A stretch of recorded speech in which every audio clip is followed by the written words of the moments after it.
पायल बने हैं उसमें भी एक घुंघरू टूटे हुए हैं। अम्मा को लगा कि यशोदा तो नंदरानी है, वो तो कन्हैया को टूटे हुए पायल तो पहनाएंगी नहीं। और जैसे ही उन घुंघरुओं को मैया ने कन्हैया के पायलों से जोड़ा है, तुरंत ही वो घुंघरू उसमें चिपक गए। अब मैया को लगा कि जो मुझे लेने के लिए गए थे वो कोई और नहीं, वो तो मेरे कन्हैया ही थे, जो मैं अपने अभागेपन से उनका दर्शन नहीं कर पाई।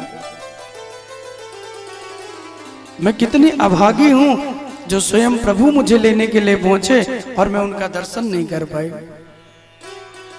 मैया खूब रोती हैं, लाला के दर्शन किए हैं और रोज भगवान का मैया श्रृंगार करती है।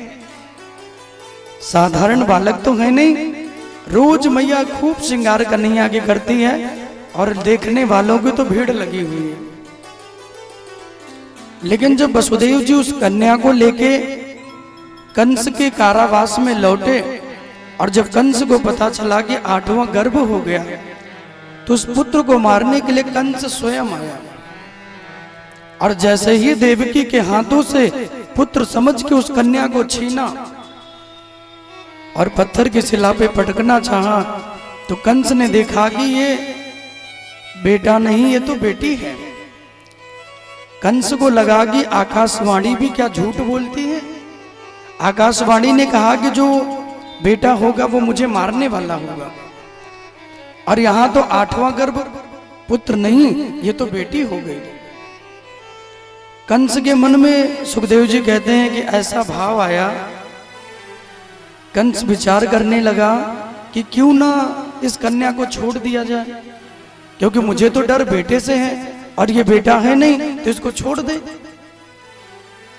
लेकिन फिर कंस के मन में विचार आया कि देवताओं की माया का कोई भरोसा नहीं, कब बेटी को बेटा बना दे और बेटे को बेटी। इसलिए जैसे ही उस कन्या को मारना चाहा और अपने हाथों में लेके पत्थर की शिला पे पटकना चाहा, वो कन्या कोई साधारण नहीं, कंस के मस्तक पर एक लात मारी, कंस जाके पीछे गिरा और मैया अष्टभुजा के रूप में आकाश में जाके प्रकट हो गई। बोले दुर्गे मैया की जय हो, योग माया महारानी की जय हो। अष्टभुजा के रूप में मैया जाकर आकाश में प्रकट हुई और कंस से कहती हैं, हे मूर्ख कंस, तू मुझे मारना चाहता है? मुझे मारने वाला कोई हुआ नहीं, तुम अपने प्राणों की चिंता करो, क्योंकि तुम्हें मारने वाला गोकुल में अवतार ले चुका है। तुम अपने प्राणों की चिंता करो, तुम्हारे प्राण कैसे बचेंगे? इतना कह करके वो कन्या अंतर ध्यान हो गई और कंस को बड़ी चिंता हो गई कि जिस पुत्र को मारने के लिए मैंने 6 पुत्रों को मार दिया, वो मेरा काल गोकुल में कैसे पहुंच गया। और ये बातें विचार करने के लिए कंस ने मीटिंग बुलवाई और भैया मीटिंग में बड़ी बड़ी मंत्रणा हुई। और जब उस मीटिंग में मंत्रणा हुई कि भाई कृष्ण को कैसे मारें, जो मेरा काल गोकुल में है उसको कैसे मारें, तो उसी समय कंस की एक दासी है जिसका नाम है पूतना। पूतना बोल पड़ी कि मुझे भेजिए और मैं जाऊंगी, अपने स्तनों में जहर लगा के और छोटे से कृष्ण को दूध पिला के अपना जहर पिला के उन्हें मार दूंगी। कंस को बड़ी हंसी आ गई। हाँ हाँ पूतना, तू मार सकती है कन्हैया को, तू मार सकती है, क्योंकि तू बड़ी बलशाली है और तेरे पास तो मौका भी है। तू माँ बन के जाना, अपने दुग्ध पान को कन्हैया को कराना और दूध में जहर मिला के कृष्ण को पिला देना। 10 दिन के आज भगवान हुए हैं और 10 दिन के कन्हैया को मारने के लिए पूतना चल पड़ी। हमारे जीवन में थोड़े थोड़े संकट आते हैं ना, तो हम लोग परेशान हो जाते हैं। कन्हैया के जीवन में कितने संकट रहे, जरा विचार करिए। जन्म लेते ही भगवान को गोकुल जाना पड़ा, गोकुल से भगवान को वृंदावन जाना पड़ा, वृंदावन से भगवान को मथुरा जाना पड़ा, मथुरा से कन्हैया को द्वारिका में जाना पड़ा। भगवान होकर भी जब मानव बन के आए तो कम दुख नहीं मिला। इसलिए मैं हमेशा कहता हूँ ये संसार दुखालय है, यहाँ सुख की कामना मत कीजिए, यहाँ कदम कदम पे दुख मिलेंगे। तो कहा कि सुख कैसे मिलेगा? बोले जो राम के कृष्ण के चरणों का दास बनेगा, अपने मन को ठाकुर के चरणों से जोड़ देगा, उसके जीवन में सुख मिल जाएगा। बाकी तो दुनिया दुख में घूम ही रही है। कंस ने कहा कि पूतना तुम जाओ और मेरे काल को समाप्त करके आओ। अब जब पूतना कृष्ण को मारने के लिए चली तो सुखदेव जी कहते पूतना ने एक गलती कर दी। पूतना ने क्या गलती की? बोले पूतना ने ये गलती कर दी कि कृष्ण को जैसी है वैसे बन के जाती तो दर्शन हो जाता, लेकिन बन के कैसे जा रही है? बोले परम सुंदरी। मैं आपसे रोज ये बातें कहता हूं, हम लोग जैसे हैं हमको प्रभु के दरबार में वैसे ही जाना चाहिए। कभी भगवान के मंदिर जाइए तो बहुत अच्छे बन के ना जाइए। अच्छे का मतलब मन से बोल रहा हूं, शरीर से नहीं। अगर हम पापी हैं तो प्रभु के द्वार पे पापी बन के ही जाएं और प्रभु से कहें कि हम पापी हैं, पुण्यात्मा हैं, जो भी है कन्हैया वो हम तुम्हारे हैं और तुम्हारे शरण में आए हुए हैं। अब ये जिम्मेदारी, ये रिस्पॉन्सिबिलिटी आपकी है कन्हैया, आप मुझे अपनाते हो कि नहीं अपनाते? मैं तो जैसा हूं वैसा आपके सामने आया हूं। मैंने कोई अंतर नहीं किया कि मैं चोर हूं और मैं बड़ा पंडित बन के भक्त बन के आ गया, मैं पापी हूं और मन से बड़ा सुंदर बन के आ गया कि मुझसे बड़ा भक्त कोई है ही नहीं। हम जैसे हैं वैसे भगवत शरण में जाएं, और जब भगवत शरण में जाएं तो उसी रूप में जाएं जैसे हम हैं। अपने स्वरूप को बदलना नहीं है, न शरीर के द्वारा और न मन के द्वारा। पूतना ने अपने शरीर को बदल लिया, जो राक्षसी है वो सुंदर बन के गई, और जब सुंदर बन के गई तो भगवान ने अपने नेत्र बंद कर लिए। और बहुत बहुत अभिनंदन हमारे श्रीवास्तव जी का, एक बार आपके लिए जोरदार तालियां हो जाए। लाल बाग में फैजाबाद लक्ष्मी सागर पे कथा हुई, आपका बड़ा सहयोग वहां पे रहा, तो आपको भी बहुत बहुत अभिनंदन, बहुत बहुत स्वागत। आप जैसे हैं वैसे बन के जाइए, स्वरूप को बदलने की आवश्यकता नहीं है मेरे भाई बहन। पूतना जब भगवान से मिलने के लिए चली ना तो पूतना ने शरीर को बदल लिया, राक्षसी बन के नहीं, पूतना सुंदर बन के जा रही है।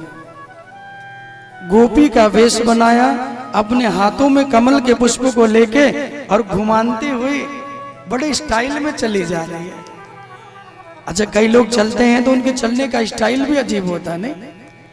हमारे भैया ओम नारायण जी जब चलते हैं तो देखिए बड़ा प्यारा उनका चलने का ढंग भी एकदम है ऋषि मुनियों जैसा। तो कई लोग चलते हैं ना तो उनके चलने का स्टाइल बड़ा गजब का होता है। पूतना भी कम स्टाइल में नहीं जा रही है, बड़े भाव से महाराज एकदम सुंदर सुंदर बन के एकदम बढ़िया चकाचक होके जा रही है।